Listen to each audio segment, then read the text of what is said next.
Asante Mheshimiwa Naibu Waziri. Tunaendelea sasa, namuita Mheshimiwa Kiza Hussein Mayeye, mbunge wa Kigoma Kaskazini, aulize swali lake.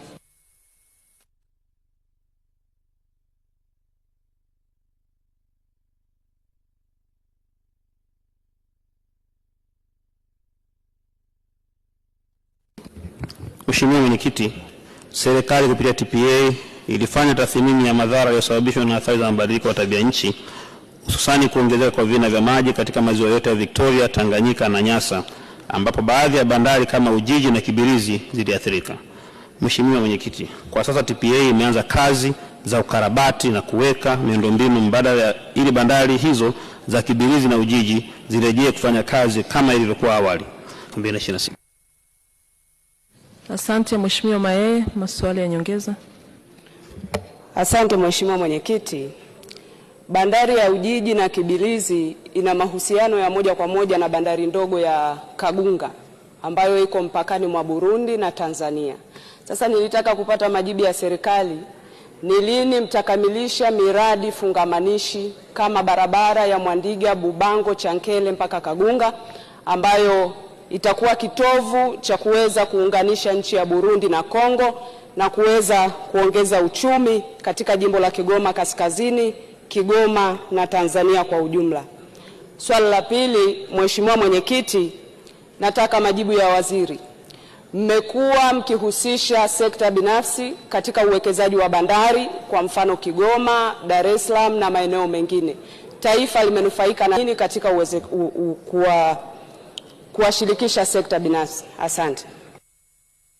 Majibu Mheshimiwa Naibu Waziri. Mheshimiwa Mwenyekiti, nampongeza Mheshimiwa Mayeye kwa maswali yake na uzalendo wake kwa taifa lake, jinsi anavyosimamia miundombinu na kuunga mkono kazi ya Dr. Samia Suluhu Hassan. Ni wabunge wachache wanaweza kuelewa mchango ambao Mheshimiwa Rais anautoa kwa taifa letu. Kwa muda mrefu wabunge kutoka mkoa wa Katavi, Rukwa na Kigoma wamepiga kelele kuzitaka serikali zote kuanzia ya kwanza mpaka sasa ziboreshe ziwa Tanganyika, kwa sababu ziwa Tanganyika ni uchumi, ni maisha, ni ulinzi na ni ajira kwa vijana. Mheshimiwa Mwenyekiti, napenda kumtaarifu Mheshimiwa Mayeye, na kwa yeye ni shahidi, Dr. Samia Suluhu Hassan ana miaka 4 tu, lakini mambo aliyoyafanya kwenye eneo hilo ni ya kipekee. Ukiacha SGR anayoijenga kuipeleka mpaka Kigoma ili kuhakikisha kwamba Kigoma inafunguka, ukiacha meli anazokarabati ikiwemo MV Liemba ambayo inakaribia 40%, MV Mwongozo ambayo ipo kwenye mpango wa manunuzi, MT Sangara meli ya mafuta inayofanya kazi, ukiacha kiwanda cha meli kinachojengwa pale Katabe pale Kigoma, bado Dr. Samia hajawaacha wana Kigoma pamoja na ziwa Tanganyika kwa ujumla, kwa sababu ni yeye ameidhinisha mradi mkubwa wa maboresho ya bandari 3 Kibirizi, Kigoma na Ujiji, na akapeleka fedha bilioni 32.5 ambazo zimeboresha maeneo yale. Kama haitoshi, serikali hii kwa kutambua umuhimu wa bandari ya Kagunga ilipeleka pesa bilioni 3 na kidogo, na tayari tumeshakamilisha pale gati ya mita 50 na kadhalika. Nakubaliana naye, ni kweli kabisa, ili mradi wa bandari ya Kagunga uweze kuwa na tija kwa taifa letu na wananchi wa Kigoma ambao naamini wanafuatilia, ni lazima ufungamanishwe na miradi ya soko pamoja na barabara aliyoitaja, na serikali kuitambua hilo tayari imekwisha anza. Kwa upande wa soko, wenzetu wa TAMISEMI wametenga bilioni 2.3 na wameshamlipa mkandarasi milioni 222 kuhakikisha kwamba soko linajengwa, na faida ya soko lile linakwenda kufungua bandari.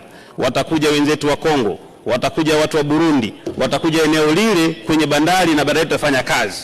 Lakini pia barabara hii aliyoitaja ya Mwandiga, Chankele, Mwamgongo pamoja na Kagunga yenye urefu wa kilomita takriban 65, serikali imekwishaanza kufanya kazi, imejenga kilomita 18 ili bandari hii iweze kufunguka. Ni mwahidi Mheshimiwa mbunge wa Nasubira na wabunge wetu wa Kigoma, Dr. Samia Suluhu Hassan anakwenda kuendelea kuimarisha na kuleta mapinduzi makubwa kwenye mkoa wa Kigoma. Asante Mheshimiwa Naibu Waziri. Asante kwa majibu yako. Tunaendelea sasa, namuita Mheshimiwa Florence Laurent Kiombo, mbunge wa Misenyi, aulize swali lake.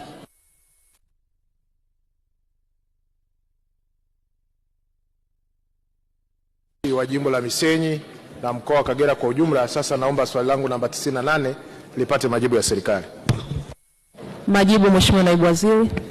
Mheshimiwa Mwenyekiti, serikali imekwisha anza kutekeleza mradi wa kiwanja kipya cha mkoa wa Kagera kwa kuingia mkataba na mtaalamu mwelekezi ili kufanya upembuzi yakinifu na usanifu wa kina wa kiwanja hicho kinachotarajiwa kujengwa katika eneo la Kiabajwa. Mtaalamu mwelekezi anatarajiwa kukabidhiwa eneo la kazi na kuanza kazi ndani ya robo ya tatu ya mwaka wa fedha 2025/26, yani Januari mpaka Machi 2026. Mheshimiwa Mwenyekiti, kazi ya upembuzi yakinifu na usanifu wa kina imepangwa kukamilika mwishoni mwa mwaka 2026 na baada ya hapo hatua za utekelezaji wa mradi huo zitaanza. Maswali ya nyongeza, Mheshimiwa Kiombo. Mheshimiwa Mwenyekiti, nikushukuru kwa nafasi, lakini shukuru serikali ya Daktari Samia Suluhu Hassan.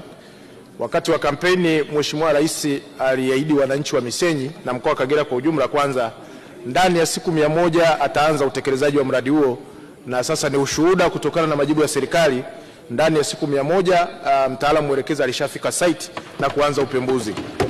Mheshimiwa Mwenyekiti, nishukuru sana kwa hatua hiyo chini ya Wizara ya Uchukuzi, chini ya Waziri Profesa Mbalawa, lakini pia na Naibu Waziri David Kienzile kwa kazi nzuri wanaifanya. Nina maswali mawili ya nyongeza. Mheshimiwa Mwenyekiti, kwa kuwa uwanja huo ni wa kimataifa na utainua uchumi mkubwa mkoa wa Kagera na jimbo la Misenyi kwa ujumla, je, ni mkakati gani ambao Wizara ya Uchukuzi inaweza kuratibu pamoja na halmashauri kupima na kupanga maeneo yote yanayozunguka eneo la uwanja huo ili kuweza kuleta taswira nzuri na kuinua wananchi wao kiuchumi? Swali langu la pili, Mheshimiwa Mwenyekiti, ni kwa kuwa uwanja huo utakuwa wa kimkakati ukihudumia nchi za maziwa makuu, ni mwongozo upi ambao serikali inautoa ili tuweze kujiandaa kwa shughuli za kiuchumi ili uwanja huo sasa ukianza uwe na tija kubwa kwa wananchi wa Misenyi, mkoa wa Kagera na taifa kwa ujumla? Asante sana Mheshimiwa Mwenyekiti. Majibu, Mheshimiwa Naibu Waziri. Mheshimiwa Mwenyekiti, nampongeza Mheshimiwa Kiombo kwa kutambua kazi nzuri ya Mheshimiwa Rais Samia ambaye ndani ya siku 100 aliahidi na ameanza kutekeleza kwa ajili ya kujenga uwanja mkubwa wa Kiabajwa. Ninakubaliana naye, serikali iko tayari kushirikiana na halmashauri na niwaombe halmashauri waweke mkakati huo na yeye mwenyewe mbunge akiwa ni sehemu ya halmashauri huo ili tupime maeneo yale yawe vizuri, wananchi wasivamie, kwa sababu uvamizi unatokea pale ambapo halmashauri ilikuwa inajua kwamba kuna jambo zuri linakuja, haikuweka mkakati. Kwa hiyo niwaombe waanze kuweka mpango huo mzuri. Sisi kama sekta, kwa maana ya Wizara ya Uchukuzi chini ya Profesa Makame Mbarawa, chini pamoja na TAA, tuko tayari kushirikiana na nyie kuhakikisha kwamba tunaweka jambo hili vizuri. Lakini la pili, amezungumza kuhusiana na tija ya uwanja huo. Nitoe wito na rai kwa wananchi pamoja na viongozi mkoa wa Kagera kwamba mradi huu ni mkubwa sana, utakwenda kuunganisha nchi yetu na mikoa jirani, utakwenda kuunganisha nchi yetu na nchi jirani. Ni vyema wakaanza kuchangamkia fursa za kiuwekezaji, na tuwaombe wananchi wetu walinde ardhi yao, wasiuzeuze tu, maana hii inayokuja ni neema. Dr. Samia analetea neema, itakuwa ni jambo la kusikitisha baadaye ardhi yote imechukua na watu wa nje, wao hawana ardhi. Hivyo basi tuchangamkie fursa, tutazame wapi cha kufanya, nini cha kufanya kuhakikisha kwamba uwanja huu unakwenda kuwa na tija kubwa kwa wananchi na taifa letu. Asante Mheshimiwa. Nilikuona Mheshimiwa Yagi Kiaratu, ulizo swali dogo la nyongeza kwa kifupi. Asante Mheshimiwa Mwenyekiti. Wananchi wa Singida wana hamu sana kupata usafiri wa anga. Pamoja na kuchachusha shughuli za kiuchumi, usafiri na usafirishaji, Singida ni katikati ya nchi. Singida ni jirani na Dodoma. Ikitokea rubani akashindwa kutua Dodoma, mji karibu wa kutua ni Singida. Lakini Singida kwa sababu ni katikati, itakuwa kiungo kizuri cha usafirishaji ndani ya nchi. Mheshimiwa Mwenyekiti, naomba kauli ya serikali, ni lini sasa Singida watajenga uwanja wa ndege? Majibu, Mheshimiwa Naibu Waziri, kwa kifupi sana.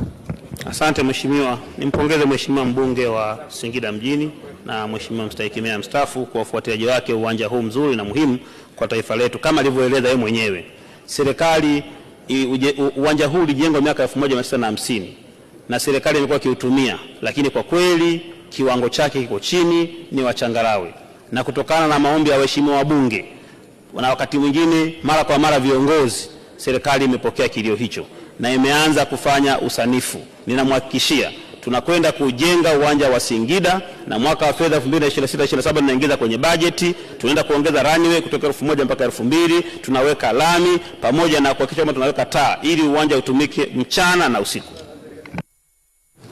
Asante Mheshimiwa. Swali kwa kifupi sana, Mheshimiwa Mary Masanja. Asante sana Mheshimiwa Mwenyekiti kwa kunipa nafasi hii. Mheshimiwa Mwenyekiti, uwanja wa kimataifa wa Mwanza ni uwanja muhimu sana kwa uchumi wa nchi yetu, hususan mkoa wa Mwanza. Mheshimiwa Mwenyekiti, uwanja huu mpaka sasa haujakamilika, na ukizingatia uwanja huu ni wa muhimu kwa kuwa tuko karibu sana na hifadhi ya Serengeti, ni kilomita 130 tu. Je, ni lini sasa serikali itakamilisha uwanja huu ili angalau wananchi wa mkoa wa Mwanza waanze kufaidika na uchumi unaotokana na masuala ya utalii? Majibu ni Mheshimiwa Naibu Waziri, kwa kifupi sana. Asante Mheshimiwa Mwenyekiti, nitakwenda kujibu kwa kifupi kama ulivyonielekeza. Nampongeza Mheshimiwa Mary Masanja kwa kutambua umuhimu wa uwanja huu ambao kimsingi ndio kitovu cha kanda ya Ziwa.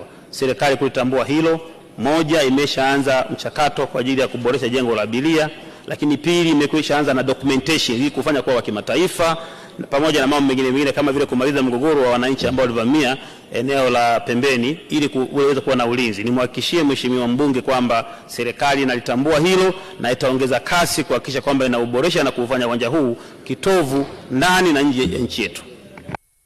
Asante. Nilikuona Mheshimiwa Jafari Chege, kwa kifupi sana. Mheshimiwa Mwenyekiti, nakushukuru. Pamoja na majibu mazuri ya Mheshimiwa Naibu Waziri, nitaka nijue ni lini uwanja wa ndege wa Msoma kama kielelezo cha mkoa wa Mara utakamilika.